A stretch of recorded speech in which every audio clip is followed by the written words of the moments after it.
सभी किसानों, नौजवान साथियों, पत्रकार बंधु, पुलिस प्रशासन के लोग, मेरी माताएं, बहनें, यहाँ पे आज जो प्रोग्राम होना था 17 तारीख को बारिश के कारण स्थगित हुआ। सब लोगों को एक बड़ी मायूसी सी हुई, बड़ी तैयारी थी। फिर मीटिंग रखी गई, दोबारा ये आज मीटिंग हुई। ये कोई कमजोर मीटिंग नहीं है, हमारे पे वो व्यवस्थाएं नहीं है जो सरकार कर देती है। ये इतनी मीटिंग है कि इसकी आप 4 मीटिंग कर सकते थे। भाई यहां पॉलिटिकल वाले क्या करते हैं कि यहां से ऐसे लगा देंगे, वहां से ऐसे करनाथ लगा देंगे, वहां से ऐसे लगा देंगे, कुर्सी पे बैठा देंगे, तो इसी कोई मीटिंग को 6 गुनी बना देंगे। बहुत बड़ी तादाद में मीटिंग है और यहां से तो वे जिम्मेदार लोग, आप सब लोग आए, जिनके पीछे गांव, समाज, आप जो बताओगे उसको लोग मानते हैं। हालात खराब है देश के, ये समझ लेना। हालात खराब है देश के। 1 साल हो गया आंदोलन को। दिल्ली के अंदर एलिगेशन लगाने से अलग कोई काम वहां की सरकारें नहीं कर रही। एलिगेशन पे एलिगेशन लगाते हैं। अगर सरदार वहां पे आए तो उनको खालिस्तानी बताया गया, अगर मुसलमान वहां पे आए तो पाकिस्तानी बताया गया। अगर कोई भी देश में आंदोलन करता है, अगर यहां के लोग आए तो कह लेंगे ये जाटू का आंदोलन है। मतलब एक बिरादरी को दूसरे से तोड़ने का काम ये सरकारें करती है। इसने उत्तर प्रदेश के अंदर दंगे करवाए, यहां पे हिंदू मुस्लिम करवाया उत्तर प्रदेश में। ये हरियाणा के अंदर गए तो जाट और नॉन जाट की राजनीति करी। ये गुजरात के अंदर गए तो पटेल और नॉन पटेल की राजनीति की। ये महाराष्ट्र के अंदर गए तो मराठा और नॉन मराठों में झगड़ा करवाया। ये तोड़ फोड़ में विश्वास रखते हैं ये सरकारें।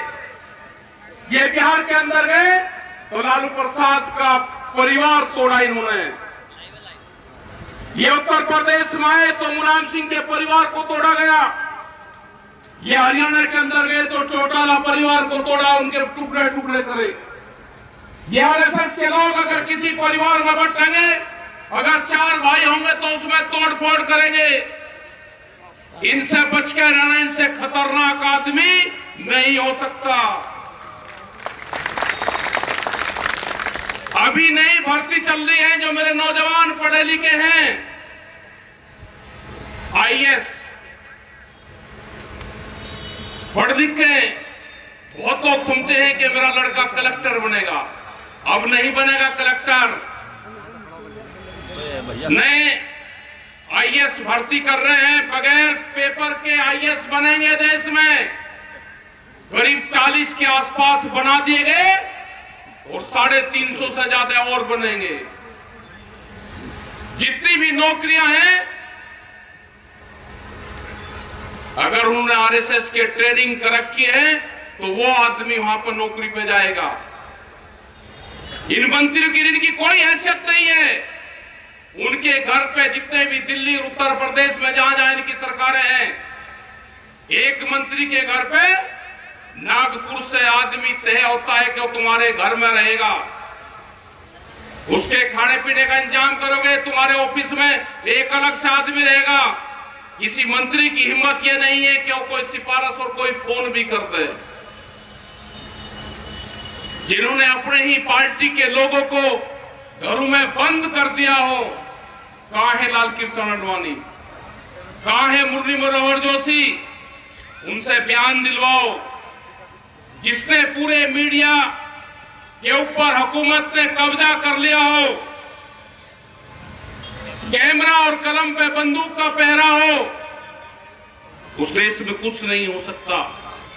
पूरी संस्थाओं पे कब्जा हो चुका है देश के। नशे अभी 1-1.5 महीना पहले, 2 महीना पहले एक रिपोर्ट आई, अधिकारियों से संपर्क हुआ उनका, उन्होंने कहा कि 5 ग्राम हेरोइन जो ड्रग्स हैं उसको रखने पे कोई कानून नहीं बनेगा। कहां ले जाना चाहते हैं देश के नौजवान को? एक अपने ही आदमी से एक PIL सुप्रीम कोर्ट में डलवाई गई। ये 5 ग्राम जो ड्रग्स हैं उसको रखने की परमिशन दे दी जाए। कहां जाएगा देश का नौजवान? 21,000 करोड़ रुपए की ड्रग्स देश में आई, वो किस बंदरगाह पे आई? वो बंदरगाह अडानी का था। 21,000 करोड़ रुपए की एक खेप वो आदमी ला सकता है जिसके पास में कई लाख करोड़ रुपए की प्रॉपर्टी होगी, और वो देश में गिने चुने 4 से 5 आदमी हैं। क्या ड्रग्स के नशीले पदार्थों के कारोबार में ये लोग देश में नशा फैलाना चाहते हैं? क्या भारत सरकार नशे के कारोबार को बढ़ाना चाहती है? क्या नशे से देश के नौजवान को बर्बाद करना चाहती है? अगर दिल्ली में आंदोलन चल रहा है तो अलग अलग तरह के एलिगेशन लगाए गए। देश का नौजवान आंदोलनों से ना जुड़े, उसको तोड़ने का काम करा जा रहा है। बहुत से बीजेपी के लोग, उनकी तो सरकार ही नहीं है, उनकी तो सरकार ही नहीं है, लेकिन फिर भी बहुत से लोग ये कहते हैं कि आंदोलन चला हुआ है, आंदोलन खत्म क्यों नहीं होता? बातचीत के माध्यम से खत्म हो जाना चाहिए। मैं उनको बताना चाहता हूं, जो भगत लोग हैं, जो उस विचारधारा के लोग हैं, वो सबसे पहले अपना 10 साल पुराना ट्रैक्टर सड़क पे खड़ा करके आऊं कि मैं भारत सरकार के कानून को मानता हूं। ये 10 साल पुराना जो भारत सरकार NGT के नाम पे कानून लेकर आई है, मैं उसको मानता हूं। ये 10 साल पुराना ट्रैक्टर, मैं पंपिंग सेट, जनरेटर मैं नहीं चलाऊंगा, मैं कोई गाड़ी नहीं चलाऊंगा। NGT के भारत सरकार के कानून को मानता हूं। ये मैंने सड़क पर थाने में खड़ा कर दिया, नहीं करेगा कोई खड़ा। 10 साल पुराना ट्रैक्टर अब आप नहीं चला सकते। कौन से लोग होंगे कि जो हर 10 साल में ट्रैक्टर बदल देंगे, जो पंपिंग सेट बदल देंगे, जो घर में जनरेटर है उसको बदल देंगे? कोई नहीं है। कानून, ये 3 कानून नहीं है। एक अभी कानून आ रहा है सीड बिल 20 कानून। नए पुलिस स्टेशन खुलेंगे अब देश में। अभी तो एक ही पुलिस स्टेशन होता था। अत्याचार महिलाओं पर बढ़े तो महिलाओं का एक अलग खोल दिया गया। एक बिजली का डिपार्टमेंट खुल गया, बिजली पुलिस बनेगी। एक बीज की पुलिस बनेगी, उसके थाने खुलेंगे। जिस आदमी ने खेत में क्या चीज बोई, वो किस कंपनी से उसने बीज खरीदा, अगर वो सबूत नहीं देगा, कोई कंपनी उसके ऊपर मुकदमा करेगी तो जुर्माना और सजा दोनों उसमें है। बिजली अमेंडमेंट बिल 2020, अगर किसी के घर में 2 पशु होंगे तो उसको कॉमर्शियल कनेक्शन लेना पड़ेगा। ये है कानून। मंडी एक्ट, मंडी से बाहर खरीद होगी, ये कानून है। यहां से पूरा हरियाणा में, पंजाब में जो सेलर हैं वो सस्ते में धान, गेहूं, बाजरा ये चीजें खरीदते हैं, उनको स्टॉक करते हैं, मंडी के बाहर खरीद करते हैं। पूरे बिहार में 15-16 साल पहले मंडियां खत्म हुई तो बिहार के लोग तो बहुत मजबूत होने चाहिए थे। बिहार में धान आज 800 रुपया क्विंटल बिकता है। जो आज भी गेहूं है वो 1400 रुपए का उसका भाव है। बाजरे का 1100 रुपए भाव है। सरसों जब किसान के पास में थी तो 4,500 रुपए क्विंटल बिकी। आज उसका तेल का भाव क्या है? ये आंदोलन उन गरीब आदमी के लिए भी है जिनके पास में रोटी का जुगाड़ नहीं। ये आंदोलन उसका है कि रोटी बाजार की वस्तु ना बने, रोटी जरूरत की चीज है। आपके ही केएफसी, मैकडोनाल्ड, ये कंपनियां होंगी। आप अगर इनसे पूछोगे कि शाम को आपका बचा हुआ भोजन कहां जाता है, जब इनकी क्लोजिंग 8 और 9, 10 बजे होती है, तो अगर एक पैकेट खुल गया और उसमें 4 गुलाब जामुन है, 2 गुलाब जामुन की बिलिंग होगी, पर्ची कटेगी और 2 उसमें बचेगी। जब शाम को क्लोजिंग दरवाजा बंद करते हैं तो हमने उनसे पूछा, भाई बचा हुआ सामान आप कहां देते हो? उन्होंने कहा, ये डस्टबिन में, कूड़े में वे डालते हैं, कैमरे के सामने डालेंगे। अपने नौकर जो कर्मचारी उनके वहां पे काम करता है उसको भी 2 गुलाब जामुन वे नहीं दे सकते। ये फूड चेन की कंपनियां हैं। ये भोजन पे जिनका जो अधिकार जमाना चाहते हैं कंपनी, जो अनाज पे अधिकार जमाना चाहते हैं, जिन्होंने बड़े बड़े गोदाम देश में बनाए, जो रोटियों को तिजोरी में बंद करना चाहते हैं, ये उसका आंदोलन है। और ये आंदोलन, ये सरकार, कान खोल कर सुन ले, ये सरकार, ये आंदोलन जब तक कानून वापसी नहीं होंगे, ये आंदोलन खत्म नहीं होगा। गलत फहमी में मत रहना।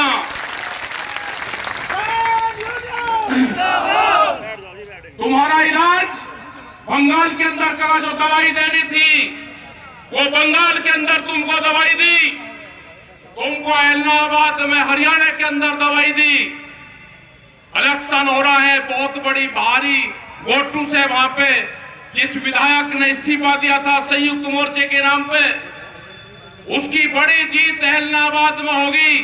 हरियाणा के अंदर तुम्हें जहां जहां जरूरत होगी, ये किसान संगठन, ये मजदूर देश का तुम्हें दवाई देने का काम करेगा। ये गुंडागर्दी की सरकार जो कहते हैं कि उत्तर प्रदेश से गुंडाराज खत्म करा है, उत्तर प्रदेश में गुंडा राज का स्थापित हुआ है। उत्तर प्रदेश में सरकारी बंदूक का इस्तेमाल आपने किया है।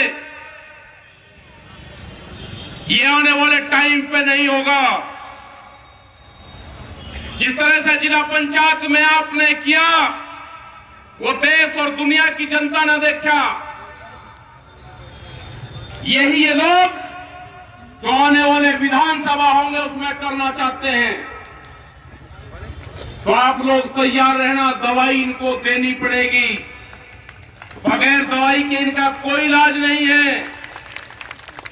ये बार बार कहते हैं कि रास्ते बंद कर रखे, वहां पे रास्ते बंद भारत सरकार ने किए हैं। और हमने कहा कि जब भी रास्ते खुलेंगे 11 महीने के बाद में, सबसे पहले दिल्ली जाने का अधिकार हमारा है। ये लड़ाई लंबी चलेगी और जब भी आपको दिल्ली की कॉल होगी, इनके बहकाव में, प्रेस के बहकाव में मत आना, मीडिया के बहकाव में मत आना। ये हर रोज आपको बहकाने का काम करेंगे कि बॉर्डर सब खाली हो गए हैं। बॉर्डर कोई खाली नहीं हुआ। बॉर्डर पे आज भी ऐसे कैसे ही लोग बैठे हुए हैं। जिस दिन आपको बता जाएगा, अपना ट्रैक्टर सामान लेकर वहां पाना। हमने मंडी की तलाश कर ली है। देश के प्रधानमंत्री ने कहा कि मंडी से बाहर आप कहीं पे भी सामान बेच सकते हो, अपनी फसलों को बेच सकते हो। हमको मंडी मिली पार्लियामेंट के आसपास, दिल्ली के पार्लियामेंट के आसपास मंडी है। यहाँ के पुलिस स्टेशन मंडियां हैं, यहाँ का डीएम एसएसपी का ऑफिस मंडी है। अगर गाजीपुर, सिंगू, ढासा, टिकरी, अगर उस बॉर्डर की तरफ आपने आंख उठाने की भी, देखने की जरूरत करी, तो उत्तर प्रदेश, हरियाणा, पूरे पंजाब, पूरे देश भर के थाने, डीएम, डीसी, एसपी के ऑफिस, वहां पे किसान अपना माल लेकर जाएगा। जरूरत नहीं करना, अगर हमारा एक झंडा, एक कार्यकर्ता भी वहां पे है, तो पूरे देश का किसान गाजीपुर, सिंगू, ढासा, टिकरी उन बॉर्डर पर बैठा हुआ है। आज भी बहुत जगह आंदोलन देश में चले हुए हैं। घबराने की जरूरत नहीं। देश की आजादी की लड़ाई 90 वर्ष तक चली थी। ये भी किसान, मजदूर, नौजवान जो साथी है, उसकी लड़ाई है, आजादी की लड़ाई है। ये लड़ाई लंबी चलेगी। चैनल को सब्सक्राइब करें और घंटी जरूर दबाएं।